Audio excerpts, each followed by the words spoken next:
Tumid na ang dila ni Kriza. Hindi niya na alam kung anong isasagot niya. Nanatili ang kanyang mga mata sa mukha ng abogado na nakingiti pa rin sa kanya. Biglang naging slow motion ang takbo ng paligid nila. Yung tipong sa paningin nila ni Nick ay silang dalawa lang ang taong naroon. Itinaas at baba pa ni Nick ang kanyang dalawang kilay na para kay Kriza ay hindi naman to nakakaasar. Bagkus ay kinikilig pa nga siya na parang isang teenager na sa unang pagkakataon ay pinansin ng kanyang crush. 5 buwan na yun, Chris. Ulit pa ni Nick ni tinaas ang isang palad upang ipakita sa kanya. Ibinuka ni Chris ang kanyang bibig upang sagutin na sana ang tinatanong nito. Ngunit hindi na yon, natuloy ng matinis na umalingaw-ngaw. Sa paligid ang mahinang pagpalo ni Rita sa hawak niyang baso ng wine ng kanyang hawak. Napunta na ang buong atensyon ng lahat ng bisita ng mag-asawa sa kanila, kabilang na sina Nick at Kriza. Nakatayo silang dalawa ni Zeke sa may unahanan ng sabing lamesa. Hindi nakita ng dalaga kung paano biglang nakabalik si Rita sa kanyang upuan. Kani-kanina lang ay nasa gilid niya palang ito at kulantang ang reaksyon na kagaya niya sa paglapit ni Nick sa kanya. Gusto lang naming magpasalamat sa mga oras niyong inilaan upang pag-aksayahan kami ngayon ng oras. Alam namin ang iba sa inyo ay busy sa mga sarili niyong buhay. Sana'y mabusog, malasi at mag-enjoy kayo sa kunting nakayanan at naihanda naming mag-asawa. Tingin pa niya kay Zeke na tumango lamang doon upang sang-ayunan ng mga sinabi. Cheers for more years. Cheer for more years of your wedding. Duwit ng lahat sa pinakamalakas ay boses ni Nick na ngaasar. Ininom nila ang laman ng wine glass bilang panimula ng dinner party na yon.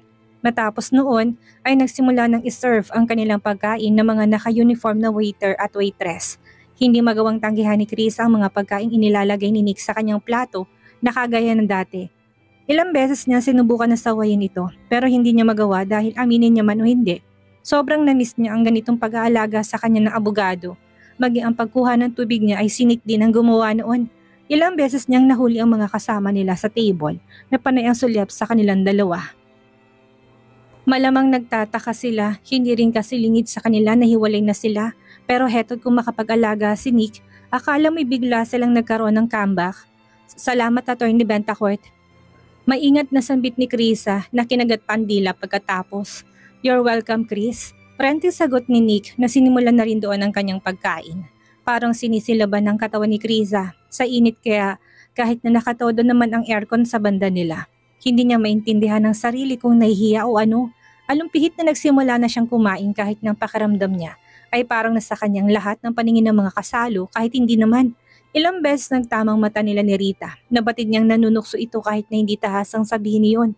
Paano niya nasabi? Matapos nitong tumingin sa kanya ay titingin naman kay Nick na busy sa kanyang pagkain at kikibot-kibot ang bibig. Kilala niya to. Ganun to kapag nag-aalas ka ng palihim. Uy, comeback na ba yan? Narinig ni Chris ang litanyang yun na galing kay Rodel. Kaibigan nila. Uwist, huwag nga kayong ganyan. Baka mamaya biglang magkahiyaan. Wika ng isang humalakak pa. Kayo ang dami niyong napapansin. Kumain na lang kayo. Saway naman ng isa pa sa kanila.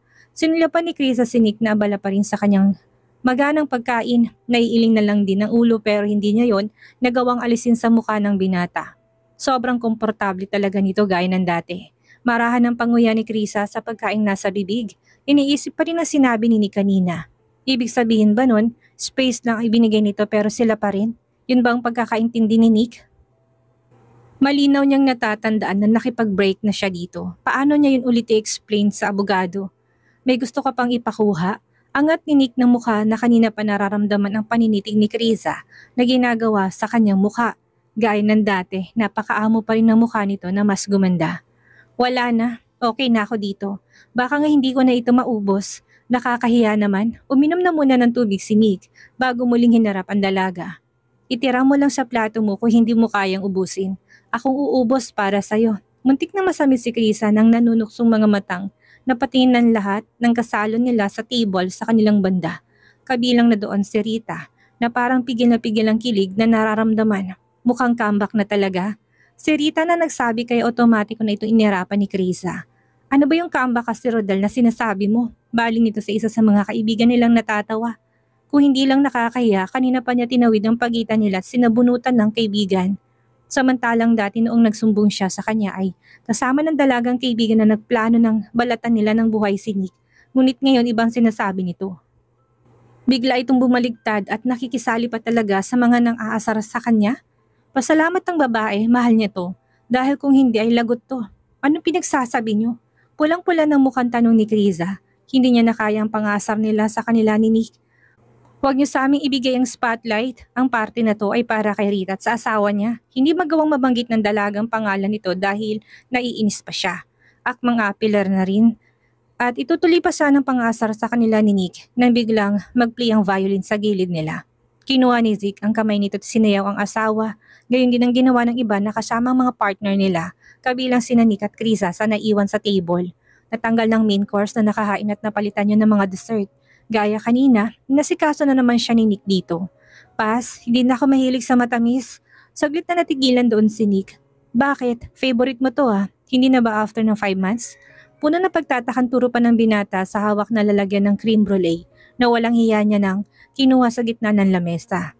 Diet na muna ako sa intake ng matatamis. Bakit? Sa loob ng 5 buwan nagkasakit ka ba? Puno ng pag-aalala ang boses ng abogado.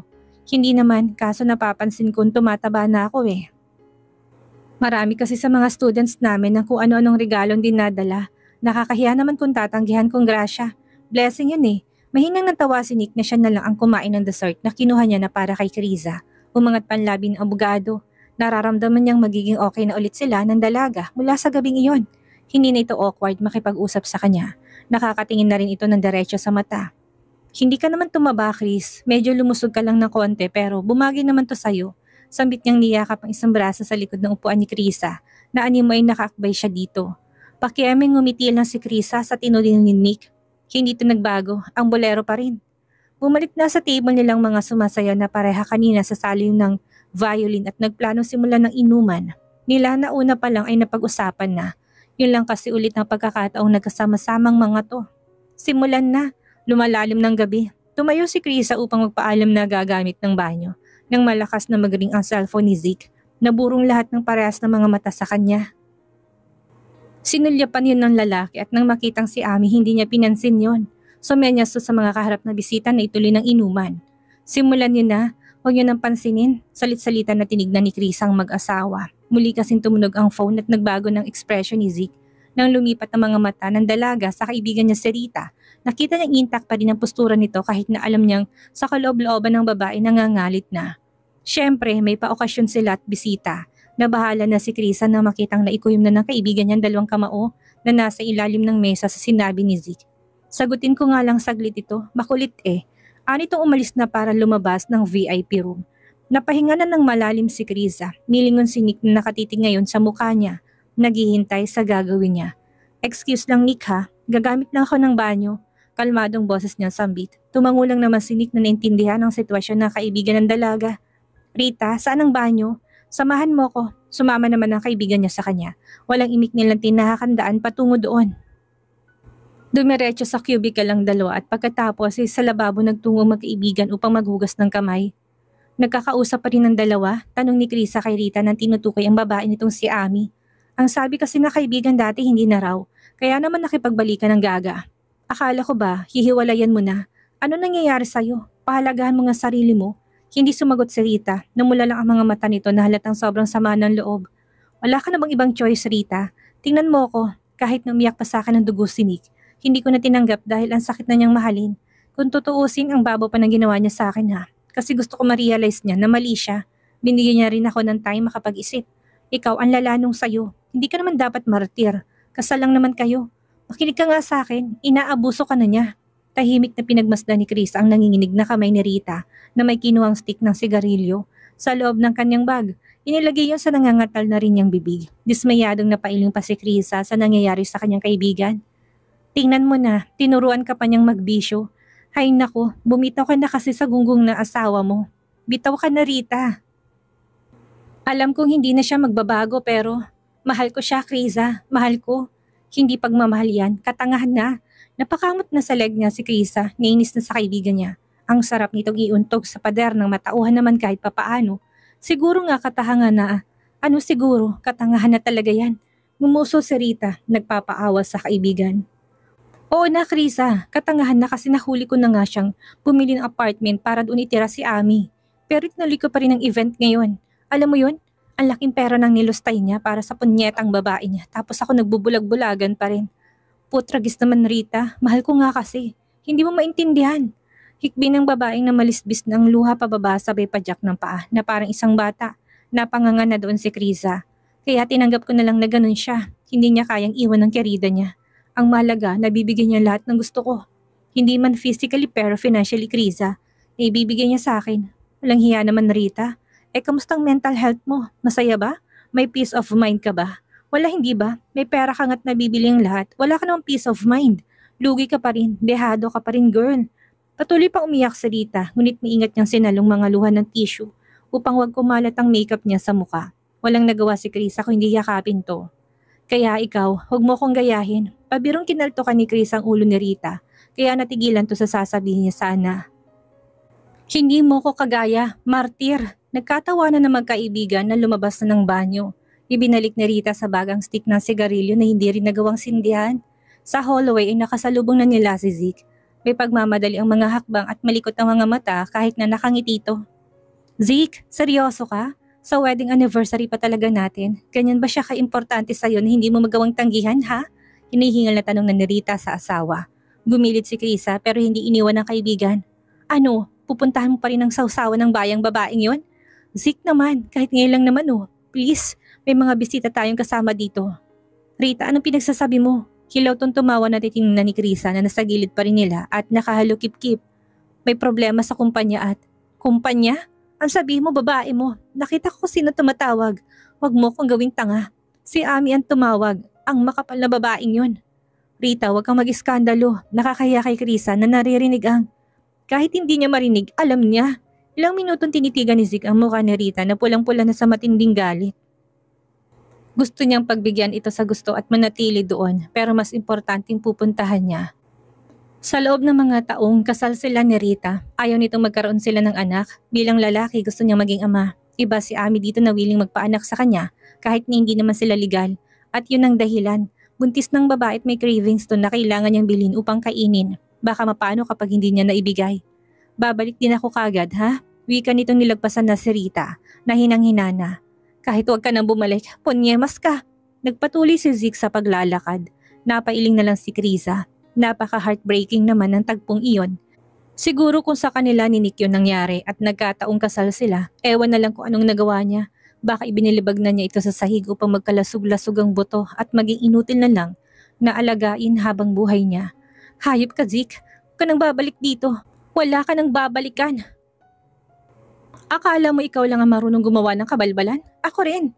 Skandalosang sigaw ni Rita na umiiyak na. Nilapitan na si Rita ni Krisa upang aluin ulit. Isa pa nahihiya na siya sa ginagawa nitong pag-atungal. Rita, tama na. Sabi ko naman kasi sayo. Pinalo ni Rita ang kamay ni Krisa na sumubok na hawakan to at pamaratsa na siyang malalaki ang hakbang na nagtungo sa VIP room. Kinakabahang hinabol siya ni Krisa. Batid niya may masama itong gagawin. Kilalang kilala niyang kaibigan, hindi nga siya nagkamali. Pagdating niya doon ay hawak na niya sa baso si Rodel. Isa sa mga kaibigan ni Nick, inaayang umalis. Natutup na ni Krisa ang bibig na lumipad ng mga mata kay Nick na nagtatanong ng mga tingin.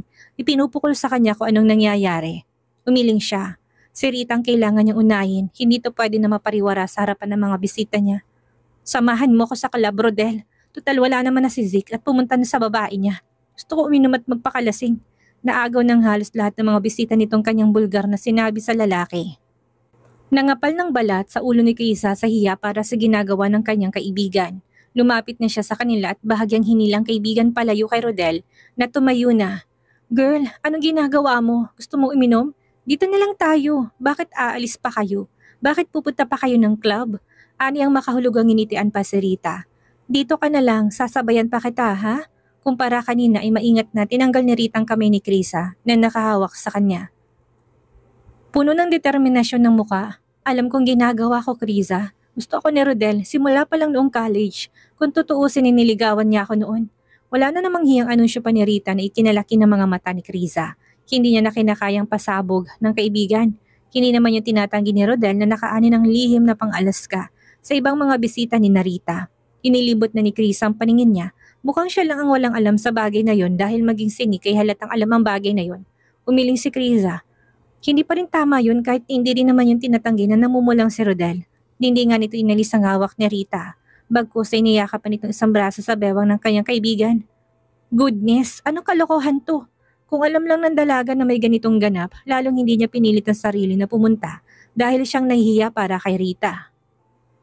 Feeling niya nagpapakababa na rin to. Sa tingin niyo, anong pinagkaiba niyo sa kina Rizik? Kung gagawin niyo rin ang gawain nila? Wala, gagawa lang kayo ng kahihiyan. Alam namin, pero at least nakaganti ako. Rita, matanda ka na. Hindi may tatamang mali na isa pang malaking pagkakamali. Tinalikuran na sila ni Rita at Rodel na magkahawak ng kamay pa talagang umalis ng silid. Problemadong napahawak na si Krisa sa kanyang noo. Asar na sa kaibigan. Rita, akmang nga habulin niya ito nang biglang may humawak sa kamay niya. Sino pa nga ba yon? Si Nick. Mariing iniling nitong ulo niya. Hayaan mo siya, wala ka na magagawa. Parang maubusan na ng oxygen si Krisa ng mga sandaling iyon. Dagdagan pa ito ni Nick na parang normal na lang ang nakita. Kaibigan niya si Rodel. Hindi naman lang nito yun pinigilan. Napakakonsentidor din nila. Kung sa inyo ayos lang ang nangyari, tahayaan nyo na mas lumala pa to. Pues sa akin hindi. Hindi ako papayag na ganito. Yan ang hirap sa inyong mga lalaki eh. Porket lalaki kayo, ang buong akala nyo, ayos lang na magkamali kayo dahil katwiran nyo wala naman sa inyong mawawala. Pare-pareho talaga kayo. Pandidilat niya pa rito ng mata. Binitawan siya ni Nick at nabilis na itinaas ang dalawa niyang kamay. Chris, kalma. Hindi ako kabilang sa kanila. Oo, nagkamali ako noon pero hindi naman dumating sa punto na gumalaw ako ng katawan at naghalik. Nasa ibang babae. Pagmamalinis itong hindi pinansin ni Krisa dahil siritang nasa isipan nito. Natahimik ng lahat ng nasa loob ng silid. Naintindihan nila ang sitwasyon ni Rita at Zeke pero hindi nila maintindihan kung ano na ba ang score ni Nick at Krisa. Tinungo na ni Krisa ang upuan at kinuha doon ng bag. Walang ibig na. Sinakbat niya yon. Aalis na ako. Enjoy na lang kayo dito. Kinarangan ni Nick ang kanyang harapan. Mamaya na, masyado pang maaga. At saka may mga katanungan pa ako sa'yo, Chris. Nakagat ni Chris ang labi. Nasa kanya kasi ang lahat ng atensyon ng mga taong naroroon. Sige na Chris, mamaya ka na umuwi. Ayaw niya sanang manatili pa dahil wala naman na doon ng kaibigan. Pero natagpuan na lang niya ang sarili niyang naupo na lang. Ano bang tinatanong mo? Baling ni Krisa kay Nick matapos niyang uminom ng tubig. Nginita na siya doon ng binata na umayos na ng umpo. Nang makita yun ni Krisa ay parang tumalo ng puso niya at nais na muling mahulog. Paano ba naman ay ang lagkit ng ginagawang pagtiting nito sa mukha niya? Yung tipong para siyang kinukuryente. Lumala pa yun ng bahagyang dumukwang si Nick palapit sa upan niya at bumulong. Chris, sumasagi man lang ba ako sa isip mo noong mga panahong magkahiwalay tayo? Tila nawalan sa kanya sariling malakas na inampas ni Krisa sa isang braso niya si Nick. Ang buong akala niya seryoso to sa mga sinasabi. Yun lang palang itatanong. Puro kakalokohan.